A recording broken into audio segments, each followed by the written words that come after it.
نے شرط رکھی ہے کہ اگر تم یہاں سے باہر آنا چاہتے ہو تو پہلے ثنا کو ڈیورس دے۔ تم کہتے ہو تو میں جا کے اس لڑکی سے بھی معافی مانگ لیتی۔ پہلی بار پیٹ میں کھنجر بے خبری میں کھونپا گیا تھا، اب ایسا دوبارہ نہیں ہونے دوں گا۔ تم اس خود غرض انسان کے لیے کیا توقع لگا رہی ہو جسے نہ تمہاری محبت کی پرواہ ہے اور نہ ہی تمہاری اس حالت کی؟ اس وقت میں کسی کے نکاح میں کھڑی ہوں۔ ڈرامہ سیریل ہے دل میں ملیحہ جب روحان سے ملنے کے لیے اس کی آفس جاتی ہے تو روحان صاف صاف ملیحہ سے ملنے سے انکار کر دیتا ہے، تو وہ ٹوٹ کر بکھر جاتی ہے اور گھر جا کر بہت زیادہ روتی ہے، اور موہت کے گھر والے بھی اس کی اس حالت کی وجہ سے بہت پریشان ہیں، اور اس کی امی کہتی ہیں کہ کہتی ہو تو میں اس لڑکی سے جا کے معافی مانگ لیتی ہوں، لیکن وہ کہتا ہے کہ آپ پر پہلے بھی بھروسہ کر کے مجھے دھوکہ ہی ملا ہے، لیکن اس دفعہ میں ایسا کچھ نہیں کرنے والا، تو اس کی امی مایوس ہو جاتی ہے۔ دوسری طرف کبیر کی پھوپھو سے جیل میں ملنے کے لیے جاتی ہے اور کبیر کو بتاتی ہے کہ حاکم علی داد اس صورت میں صرف جیل سے تمہیں باہر نکلوائے گا اگر تم ثنا کو پہلے ڈائیورس کرتے ہو، تو کبیر کو اب یہ کڑوا گھونٹ پینا پڑے گا، اور کبیر کی پھوپھو جا کے بتاتی ہے حاکم علی داد کو کہ وہ ایگری ہے، تو وہ کہتا ہے کہ ٹھیک ہے، جیسے ہی وہ سائن کرتا ہے ڈائیورس پیپر پہ میں اسے رہا کروا دوں گا، اور کبیر اب باہر آ کر ثنا سے بدلہ تو ضرور لے گا۔ دوسری طرف ثنا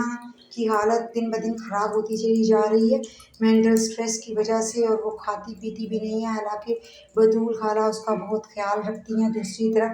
موہت اس کو مینٹل ٹارچر کرنے کے لیے آ جاتا ہے اور وہ کہتا ہے کہ تم اس شخص کے لیے مجھے ٹھکرا رہی ہو جس نے نہ تمہاری محبت کی قدر کی اور اس حالت میں بھی وہ تمہاری پرواہ نہیں کر رہا ہے۔ تو ملیحہ اس سے کہتی ہے کہ تمہیں کچھ شرم کرنی چاہیے، میں اس کے نکاح میں ہوں اور اس کے نکاح میں ہوتے ہوئے میں کسی غیر مرد کے بارے میں سوچنے کا تصور بھی نہیں کر سکتی۔ تو موہت کہتا ہے کہ میں کب تمہیں کہہ رہا ہوں کہ اب میرے بارے میں سوچو، اب میں تمہارے پاس اسی وقت آؤں گا جب کہ تمہیں روحان چھوڑ دے گا اور اسے تمہیں چھوڑنا ہی ہوگا۔ ملیحہ کو اس کی آنکھوں میں طوفان نظر آتا ہے، وہ اسے روکنے کی کوشش کرتی ہے لیکن وہ نہیں رکتا۔ دوسری طرف حاکم علی داد روحان کو دوبارہ ایک پارٹی میں آنے کی دعوت دیتا ہے، اسے ریکویسٹ کرتا ہے کہ میری بیٹی کو اس ٹراما سے نکالو،